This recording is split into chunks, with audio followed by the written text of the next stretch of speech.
So we're back on the shaper, and we're pretty sure we've got a rig set up for getting the full 10-inch stroke on a 10-inch plate.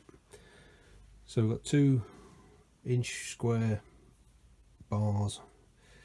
That's just a cap head, that's a stop, that's a stop, and then these have got M8 grub screws that go through, which would actually do the clamping, and they're angled down,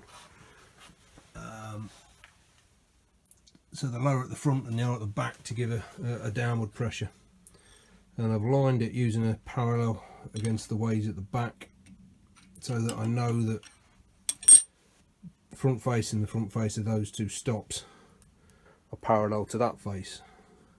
Now admittedly I haven't checked to see if the ram position when it comes out is perpendicular to that. I might try that in a bit. So the next job is to lift the plate on. I've set up a Misatoya Engineer Square, which is pretty good, and at the extreme of the stroke, the back of the blade is just touching it. Take it back to the start.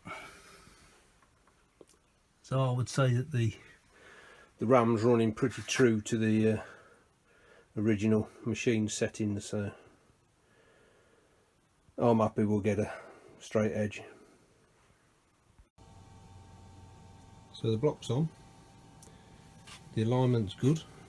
Right at the extreme of the traverse that way, and I've got about half a mil past the end of the cut, so I'm sure there'll be a burr, but we'll worry about that later. They're the 8mm grub screws which go all the way through and just clamp. There's not a lot of pressure. It's a very snug fit. Interesting point, you can't get 10 inches of traverse this way from the edge of the table across before this edge of the table bottoms out, so you have to have your piece overhanging. However, if you overhang it more than about an inch, no, 3/4 of an inch here, the top of the table is below the height of this, so as it's traversing across it will collide with that.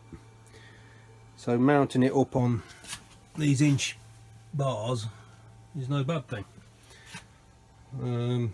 I can't see why you would run a flat plate right across without putting it on some kind of parallels, but maybe you would, but I don't know anyway. So we're about there. We've modified the chip guard so that we can angle it so that as the chips hit, the deflected down, and as opposed to in my chops, which is what I had when I first started. Right, I'll fire you back up once we're making chips. Finally, I think I must be one of life's nervous machinists, or wannabe machinist. I've got just enough stroke. It's supposed to be a 10-inch stroke machine, and it's only about 10.5. There's not really room for the tool to drop back, so I can't run. I'm near enough on the slowest speed. I'm 5 hertz underneath, running up on the slowest speed. I'll try and wind it up a little bit in a minute. I just want to get that first layer of mill scale off. It's a 60 thou cut, and in terms of indexing cross, we're 20 thou.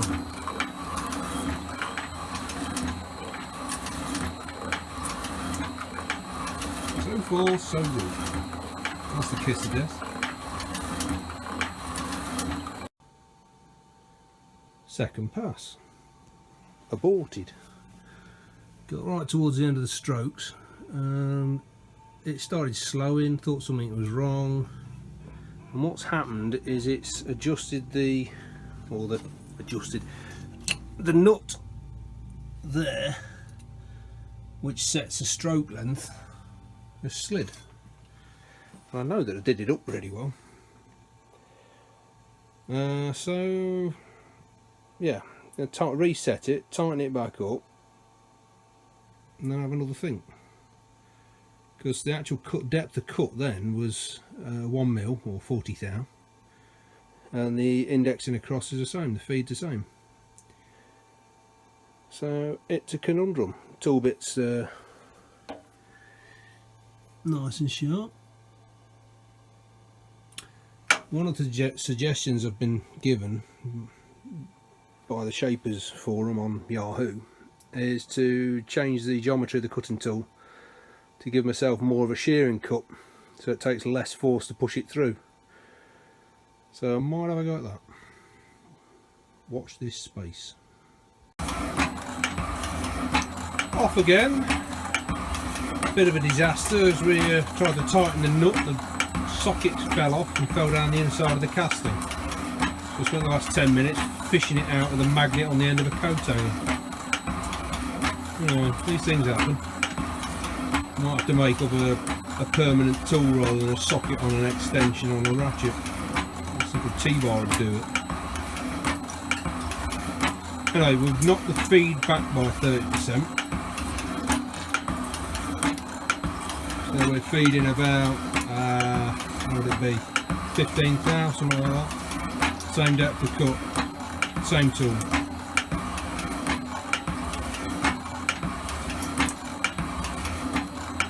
We've lifted the hertz a touch, they're settled at 46.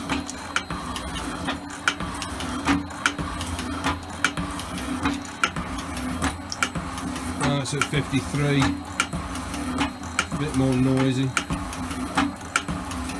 Anyway, we'll keep an eye on things and see how things progress. Next pass we're going to change the tool. Don't know what to yet.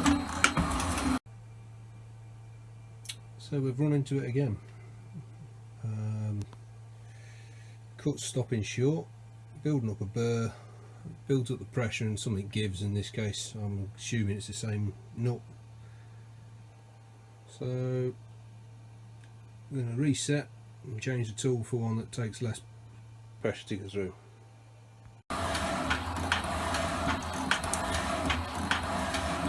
Well, we've reset everything and we're cutting mil depth and about 0.3 mil feed, which is about as low as we can get. I'm going to leave it on auto while I regrind a new tool. Nice and rhythmic though.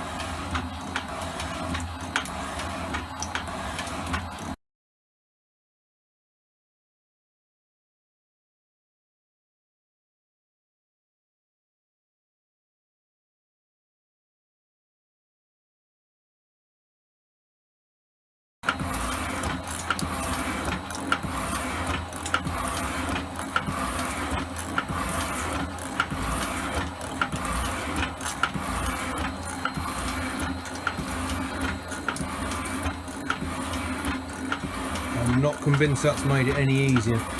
It's a wider chip.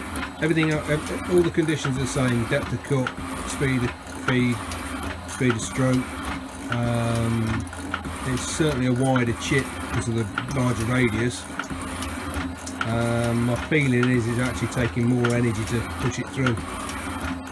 So rather than change speeds and feeds, I'm going to let this finish and I'm going to take it off, stick the other one back on, and just hone that one again.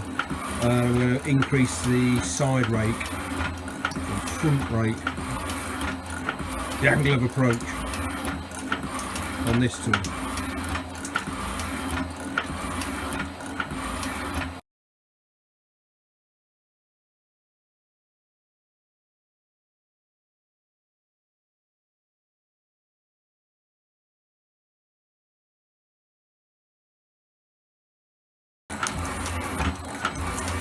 Meanwhile, back at the shaper. So this is the second version of the tool, or the first version of the second tool. I don't think it's got enough shear angle on it. It's producing, as expected, a nice smooth surface because it's a decent radius on the end and a really small feed. But it's just taking too damn long. So I actually tweaked the knife tool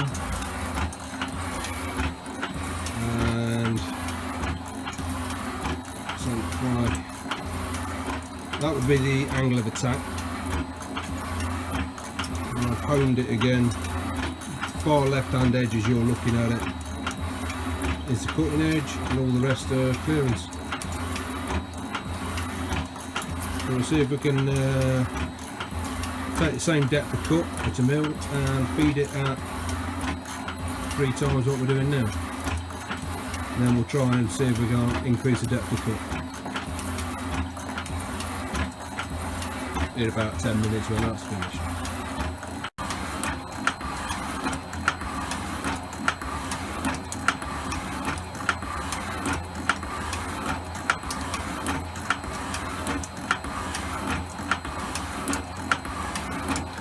Not a huge difference, probably slightly better.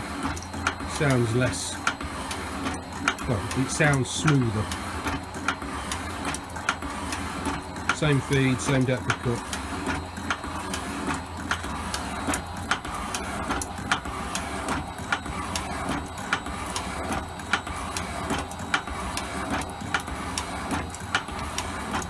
Oh, filling the chips bin. I'm going to pause it in a minute and then increase the rate of feed.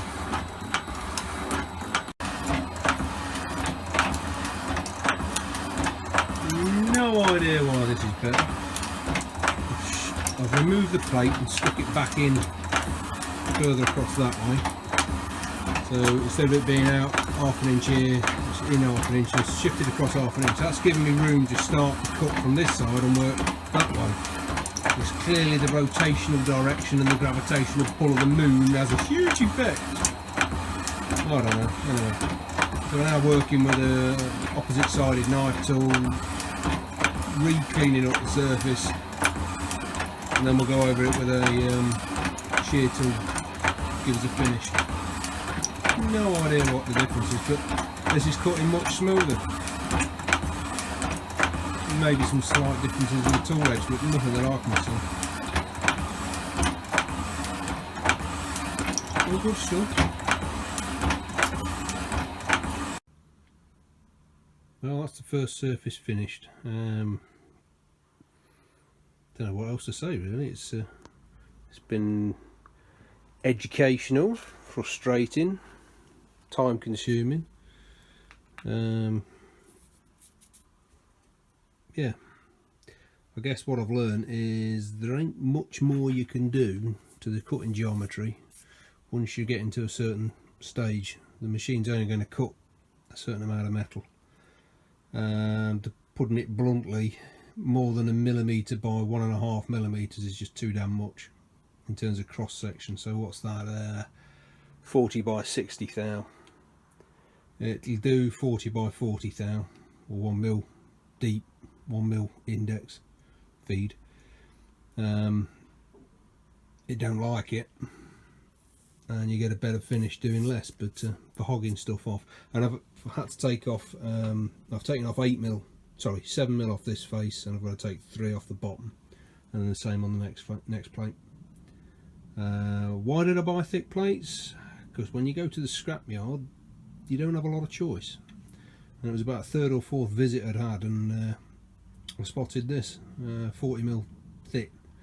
I only need 25, 30, but at 2 plates this size at 20 mil thick, they wanted 49 quid plus VAT plus delivery each, so it was working out nearly 130 quid for the 2 plates, whereas I got the 2 plates for 20 quid plus paid a mate 15 quid to cut them in half, well, cut them down roughly with a flame cutter.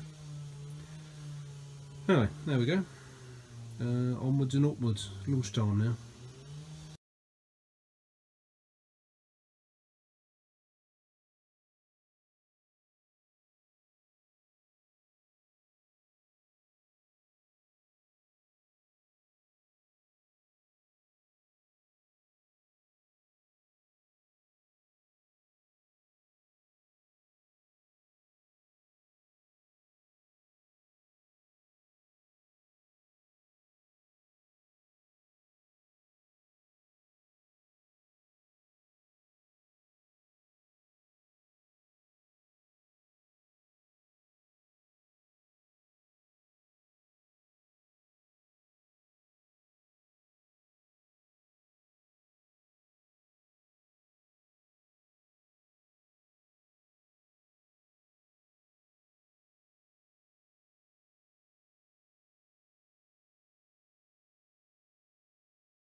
back at the shaper. This morning's job is to clean up this face, and then we know it's bang on 90 degrees to the back face, flip it over and then take the other side down. I've just been honing the tool. You just about see the polished edge here, and then it's hollow ground, so it's polished there, it's polished there. And I use one of these. It's a diamond hone for, I think it's for fishing hooks, although I'd never use one for fishing hooks. But the steel, whereas the others which I've got, like Easy Lap and DMT, these things, they're great, but because they're on a plastic backing, they tend to flex a bit, which means you tend to, if you're not careful, you can roll the edge where you're honing.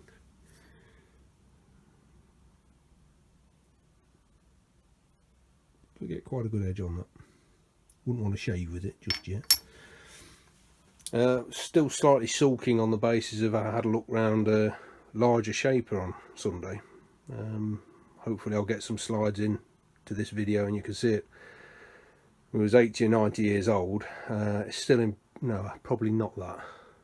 Probably about 60 or 70 years old. Beautiful piece of kit.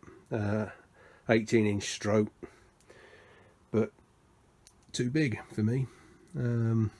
It would have filled the whole of this space, and I'd have to get rid of my bandsaw. It was, 6 foot long without the stroke, so yeah, kicking myself because it was a snip at the deal. So that's the cut set up to go. The stroke length's not been adjusted, it's the same as before. The tool head is lowered to its lowest stop position. Tool set so that it's then just below the workpiece by raising the mount block, then resetting the leg, and then you retract the tool using the compound, and then you commence your stroke at the top and take it down a fraction each stroke, which is easy enough to do once you get into the rhythm of it, but trying to turn it the right amount, because if you try and take too much, you'll get a jam.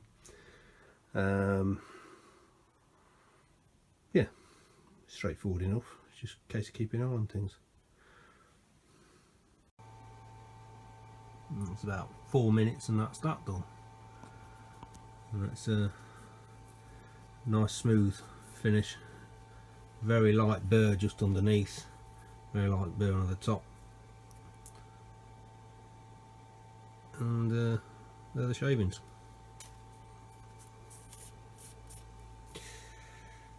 So that's that done. Flip it over now. So that's after the first cleanup pass. We've got 1/8 thou variation between the lowest point there and the highest point there. So that would suggest I pack that corner a little bit and try and take out, I want to get it down to within a couple of thou if I can, but it is only the first pass. These two lines here are where there was a piece of metal welded onto this face, and I don't know whether you can see it, but the bits where the weld was really shiny and polishy because it's harder, and the rest of it's like a piece of Swiss cheese. It's not the best for finishing as a material, but I'm still on it. I mean, the roughing cuts effectively. Anyway, have a think about packing it now. First is the second pass with the far right corner shimmed up, 1/8 thou. We're trying it with our highly sophisticated misting cooling system. It's an water-based coolant, water-soluble oil, I guess we should say. Just to see how it compares with anchor lube, neat versus let down. And I found the anchor lube is quite impressive. Obviously a little more expensive than the water soluble oil, but in its neat form it sticks where you put it on, so it's great for doing the edges, and diluted it works like this, no problem.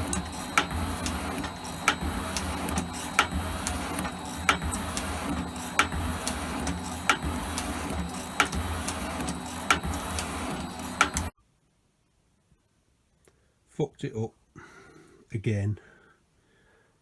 I shimmed that corner because it was low, thin, whereas what I should have done was shimmed that corner to bring it up so it takes more off to make this thinner.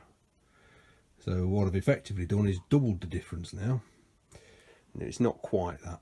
I'm 0.342 thick here in comparison with that corner, and these two are 0.2 thicker than that corner, and there's a thou between that point and that point, and there's about 8 thou. So yeah, those of you paying attention will possibly be screaming at the screen saying, "You dozy son," but you know, this is why I don't do it for a living. Just try. Anyway, re-shimming time.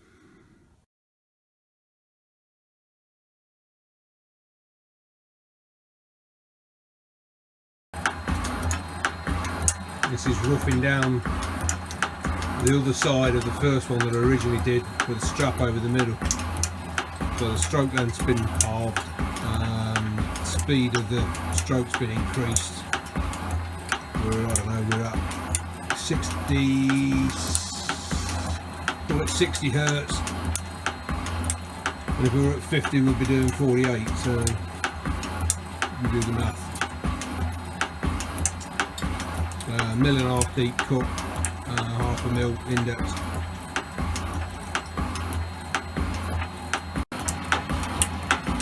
I was getting a bit hungry, so I've wound the hertz up to 80 hertz, which is 90 strokes per minute. Seems to be running alright. Cutting steel.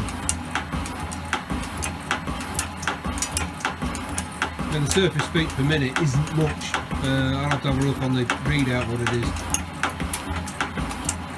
But it's the change in direction and the momentum and the acceleration, deceleration, and any wearing in the bearings, you get clanking. But it's not too bad. Maybe it's easier on a short stroke.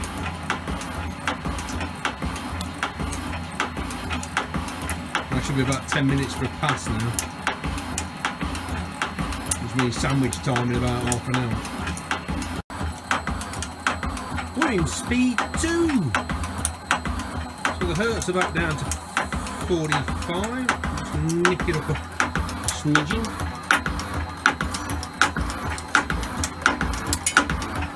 There you go, that's nearest down at 50 hertz. That's running at, it's 86 strokes a minute. Speed 2.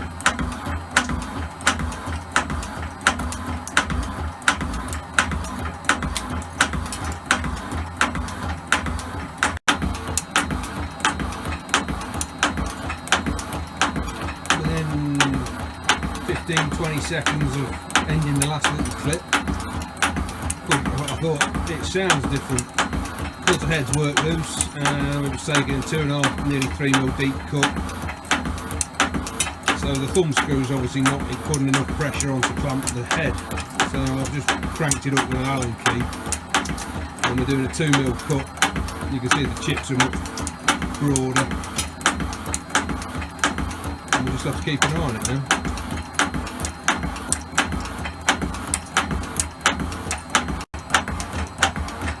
Feeling quite a bit more comfortable with it running at this speed now. So second speed, 86 strokes a minute. It's given us a surface speed of 80 something feet a minute.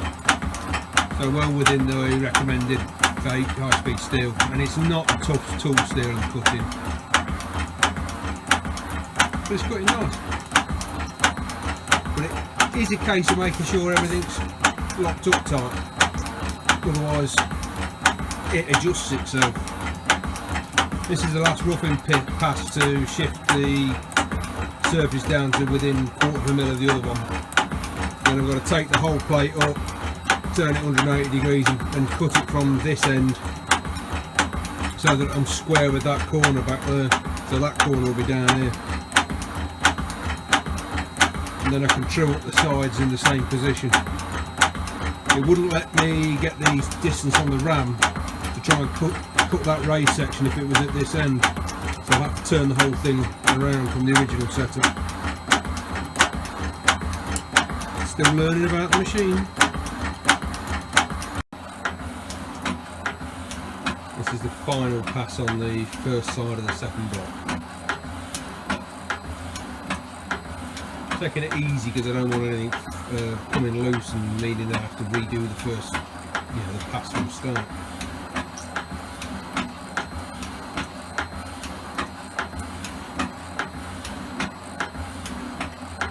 And it's a bit quieter and it doesn't chip from chips everywhere. So that's the end of the, well, what I hope is going to be the final pass for the first side.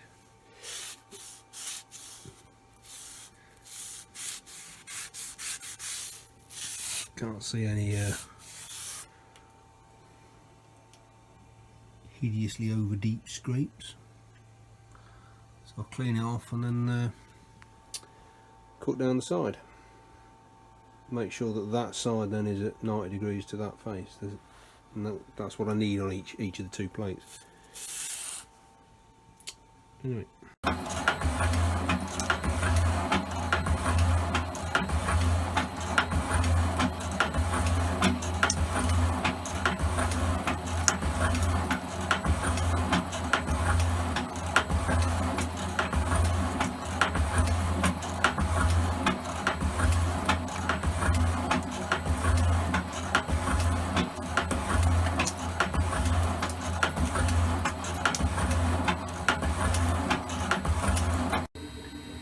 So that was the second pass with within 1/2 mil, near enough of 30 mil thick, and I've got 0.15 millimeter variation maximum, or 6 thou.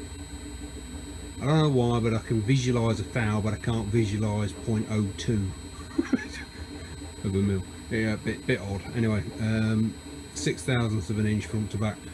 Last cut was 1 3/4 mil, so what I'm going to do is take the final cut at 1/2 mil depth, same feed and everything else, because I think the fact that it's cutting less will push this end down less, even though it has got a support leg. And then I'm going to check the dimensions again. It'll be 30 mil something. It's not a critical dimension, I just want it flat and ideally parallel with the other side. And if necessary, then we'll have to take so it'll be 2 more passes after it'll be this next pass and then 1 more. Maybe the last one will be shimmed. After the 1/2 mil cut, there are the readings. There's still a 6 thou variation. So the lighter cut made, what was it, 60% lighter cut, made next to no difference. So it's out with the feeler gauges and shim it again. This time we'll just shim the thick end up. I